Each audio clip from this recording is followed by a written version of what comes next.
Hello အားလုံးပဲမင်္ဂလာပါရှင် Victoria Kim Page မှာကြိုဆိုပါရစေဒီနေ့တော့အိမ်မှာရင်းကြီးထမင်းလိပ်လေးလှုပ်ရှားဖြစ်ပါတယ်ရှင်လုပ်ပုံလေးကိုလိုက်ကြည့်ပေးကြပါအောင်ရှင်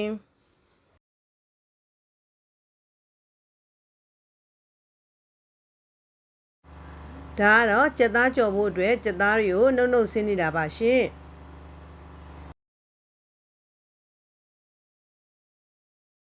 နှုတ်ဆင်းထားတဲ့ကြက်သားတွေကိုစားဓာတ်ရှိမုံနန်းစီမွေမုံလာဦးနီကျက်သွန်နီကျက်သွန်ဖြူကျက်ဥ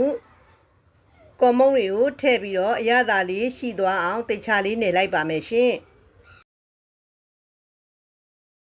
ဒါကတော့အရသာသွင်းထားတဲ့အသားတွေကိုပါမုတ်ကျွတ်ထဲမှာနစ်ပြီးတော့ကြော်နေတာဖြစ်ပါတယ်ရှင်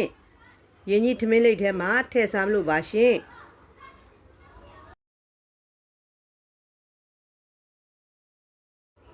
ဒါကတော့ CB ကျဲဥချောင်းကိုလေးချမ်းချမ်းပြီးတော့ကြော်နေတာပါရှင်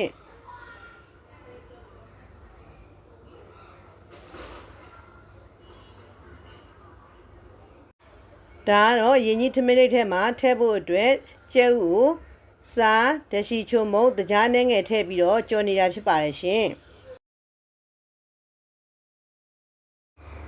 ဒါကတော့ရှမ်းဆန်ကိုချက်ထားတာပါရှင်ထမင်းထဲမှာအရသာသွင်းဖို့အတွက်ပါဝင်ပစ္စည်းတွေကတော့နှမ်းနဲ့တကြားစားနဲ့နန်းစီမွေးတို့ဖြစ်ပါတယ်ရှင်ဟုတ်ကဲ့ထမင်းထဲကိုနန်းစီမွေးနှမ်းနဲ့တကြားနဲ့စားတို့ကိုထည့်လိုက်ပါမယ်ရှင်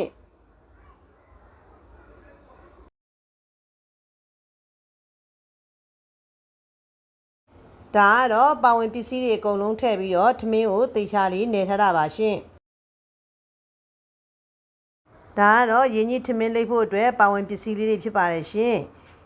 ရင်းကြီးရဲ့မုံလာဦးနီရဲ့တခွားသေးရဲ့ကိုရှလကာရည်နဲ့စားနဲ့စိန်ထတာပါရှင်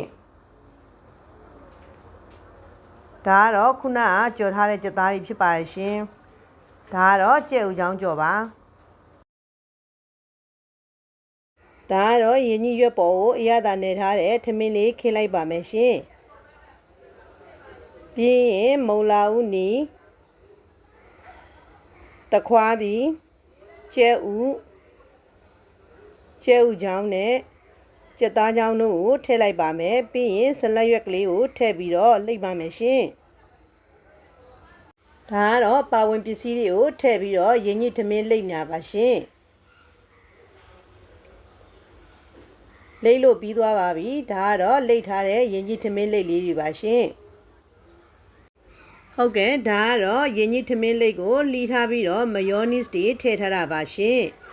လိုက်လှုပ်စားကြည့်ပါနော်အရန်ရတာရှိပါတယ်ကြည့်ရှုသူများအားလုံးကိုကျေးဇူးထူးတင်ရှိပါတယ်ရှင်